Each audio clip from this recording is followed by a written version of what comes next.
All right, let's talk about ChatGPT. Have you been using the latest version and just feeling like something's a bit off? Like it's not quite what it used to be?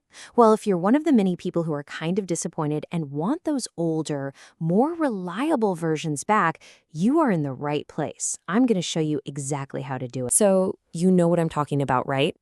Maybe the creativity just isn't there anymore, or the answers feel a little flat, a bit generic. Maybe you're even hitting that annoying message limit way too often. If you felt even a little bit let down by the latest GPT model, I just want to start by saying one thing. And I mean, really, you are not alone. This isn't just a random hunch or something only a few of us are feeling. There has been a huge wave of feedback from users all over the world who feel the exact same way. And trust me, they've been pretty vocal about it. Yeah, we're not talking about a few quiet whispers here and there. If you head over to places like Reddit, it's a full-blown chorus of users who are sharing their frustrations. It's become a really clear and undeniable pattern. And people are getting really specific, too. This quote right here, it just nails a huge part of the problem. A lot of users who rely on the AI for creative stuff, for writing and brainstorming, feel like this is a genuine step backward.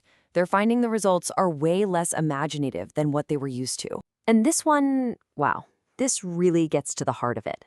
It's not just that people dislike the new thing. They are actively, passionately missing the old models. Think about it. They built entire workflows, entire creative processes around the performance of those trusted versions. And they just want that reliability back. So, okay, we've got the feelings, the anecdotes, but it goes deeper. There's actually a piece of data floating around that's got a lot of folks talking. It's been nicknamed the IQ test controversy, and it kind of puts some hard numbers to this whole feeling. And it all comes down to this one number, 70. That's the score the newest GPT model apparently got on an offline IQ test. And yeah, for a lot of people, that number just felt, well, kind of shockingly low. It definitely raised some eyebrows. But what does that even mean?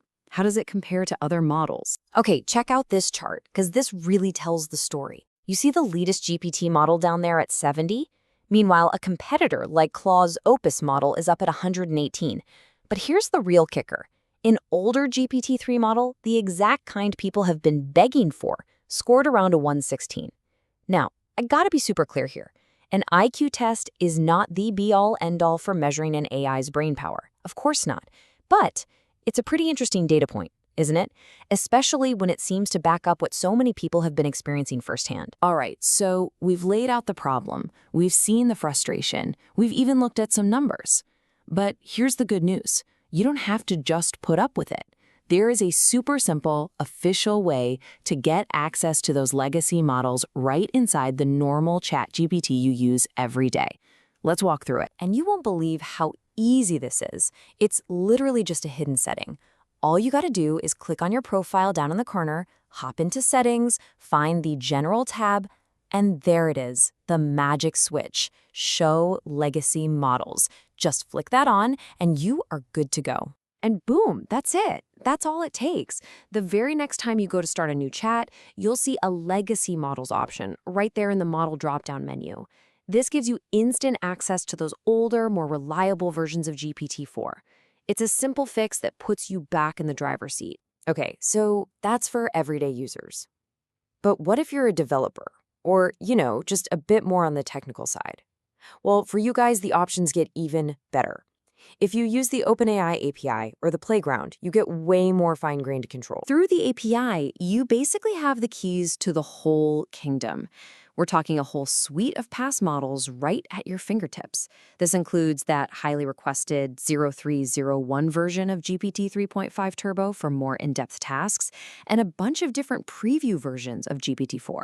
So you can test and pick the exact one you need for a specific job, right there in the OpenAI Playground. So there you have it. Whether you're a regular user who just wants that old spark back, or a developer who needs a very specific tool for a project, the power to choose is back in your hands. So, now that you have all of this control back, now that you can pick the perfect model for whatever you're doing, the only real question left is, what are you going to do with it?